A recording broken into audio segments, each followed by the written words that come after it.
qarşısında hamı acizdir.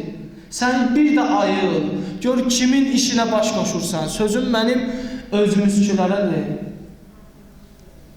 Bugün də vəlvələ düşüb canlarına ki, necə eləyək bəzi şeylərin qabağını Allah. Adam görək biraz diqqətli olsun.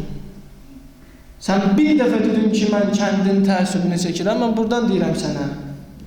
Kəndin təəssübünü çəkən bir adam ki, məscidinin təəssübünü çəkirsən, deyirsən bu məscidi sökərlər, bu mövzudur ümumiyyətlə.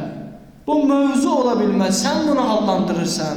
Və biz sənə deyirik, kəndivin təəssübünü çəkən ruhani, Qeyd Seyidlər məhəlləsində məscid var, onu peşə məktəb ediblər. Ged onu qoru, ged onu təmizlə nəcasətdən. Sən gəlib burada məscidin neyini qoruyursan, burada cəmaat gəlir, izdihamla əzadarlıq edir, cümə qılırlar, mərasimlər keçirilir, burada haqqı deyirlər, insanlar elm öyrənirlər. Buranı qorumağa ehtiyac yoxdur. Sən buranı nə qoruya bilərsən, nə də bura mane ola bilərsən. Ged o kətdəki məscid ki var, mən elə birini deyirəm. Ged onu qorusan, ged onu təmizlə nəcasətdən. Kəndin təəssübünü çəkənlər cəmaatın içərisində rola giriblər. Yalandan deyirlər, yalan iddialardır bunlar. Onsuz da bizim itirəcək heç nəyimiz qalmayıb. Bilsinlər, hamı bilsin, yenə deyirəm söz özümüzkilərədir. Heç kim nə bura, bu məscidə, Allahın işinə, Allahın məscidinə, Allah yolunun yolçularına mane ola bilər, nə də buranı qoruya bilər. Buranı qoruyan da Allahdır. Buranı hamı bilsin və hamına çatdıraq bu sözü. Bu məscidi, bu məkanı biz yox, Allah Taala qoruyur. Babəl həvaic Əbəlfəz ağanın əliyle. Allahu Ekber, Allahu Ekber, Allahu Ekber, la ilahe illallah. Odur ki, narahat olan insanlar heç də başlarını ağrıdıb, vaxtlarını sərf eləyib, heç nəyə görə narahat olmasınlar. Bugün narahat olmaq istəyirlərsə, millət vəkili, kəndimizin millət vəkili çıxıb deyir ki, Maşdağada, Nərdaranda hicab problemi yoxdur və varsa da biz onu həll edəyik. Mən sənə deyirəm, sən bugünkü günə qədər haradaydın, nəyə baxırdın? Sən axı xalq seçib iddia edirsən və bəziləri də ona dəstək verirlər və belə danışanda elə bilirlər, deyirlər ki, siz başlamışsınız falan sözləri deyirsiniz, nə bilim, siyasi söhbət edirsiniz. Orada siyasi söhbətlər tamam başqa söhbətlərdir. Biz siyasi söhbət eləyəndə siz bizim qabağımızda dayana bilmirsiniz. Siyasi söhbət başqa söhbətdir.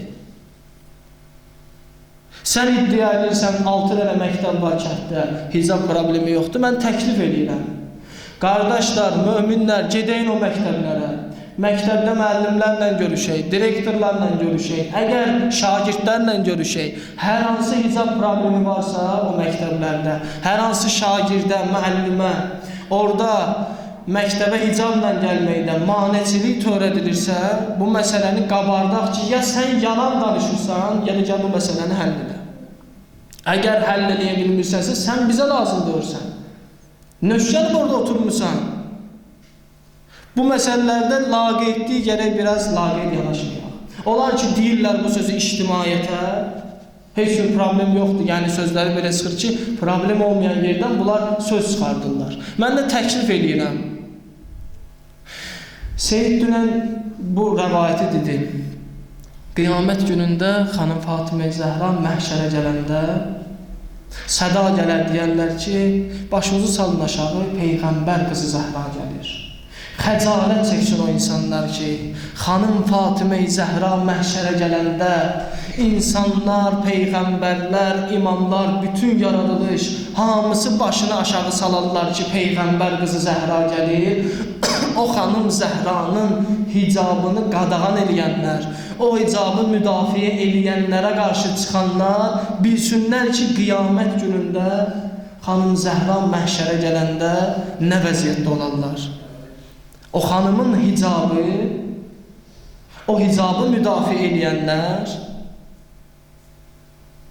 hicab uğrunda danışanlar, hicab uğrunda tutulanlar və onlara qarşı çıxanlar bilsinlər ki, kimə qarşı çıxırlar və nəyə qarşı çıxırlar. Sən bugün öz dünyada mövqeyini möhkəmləndirmək üçün, hansısa idarədə öz vəzifəni yerinə yetirmək üçün çıxırsan, bilmirsən kiminlə nə danışırsan, nə ifadə verirsən, nə söhbət danışırsan, biz səni yadva salırıq. O xanım Zəhra ki, Allah deyir, mən bütün insanları ona görə yaratmışam. Xəlqi aləm səbəbidir xanım Fatimə-i Zəhra. Əşrəfül Ənbiya Peyğəmbər o gələndə ayağa durardı. O xanım Zəhranın başında olan hicab, əgər hicaba kimsə qadağa qoyursa, biz yadına salırıq, nə iş görürsən. Əgər hicabla gələnlərə kimsə maneçilik törədirsə və kimlərsə bu işdə süs yanaşırlarsa, biz onların yadına salırıq. Ayılın, nə iş görürsünüz bilin. Çünki bir gün dünyada onsuz da görəcəklər. Dünyada da görməsələr, qiyamət günü şükür Allaha. Allaha çox şükür olsun ki, qiyamət günü var. Haqq hesab günü var. İnsanlar elədikləri əməllərə görə hamısı cavab verəcəklər. Allah bizləri qiyamətin üzü ağ bəndələrindən qərar versin. Allah Teala bizləri dünya və axirət xanım Fatimə-i Zəhradan ayrı salmasın. Allah'ın bir izzət-i cəlalına bizi Qurandan və Əhl-i Beytdən ayrı salmasın. Məhbus qardaşlarımızı, məhbus dəyərlərimizi tezliklə azad eləsin. Allah sənə an veririk izzət-i cəlalıva, nə qədər xəstələrimiz var, xəstələrimizə şəfa-i acil inayət elə. Allah pərverdigarı əskərlikdə olan qardaşlarımızı sağ salamat evlərinə qaytar. Sənə an veririk izzət-i cəlalıva, xidmət göstərən müsəlmanları müvəffəq elə. İslamın düşmənlərin zəlil elə. İlahi sənə an veririk izzət-i cəlalıva, vəhdətimizi, birliyimizi daha da möhkəmləndir. O kəslər ki, öz gəlişləri ilə bu məscidi abad edirlər, onların dünya və axirətlərin abad elə. İmam Zaman ağanın nazənin qəlbin bizlərdən razı və xoşnud qərar ver. Bizi o ağanın həqiqi əskərlərindən, nökərlərindən qərar ver. İmam Zaman ağanın zühurun tez elə. Ağanın zühurunun tezliyinə salavat deyək.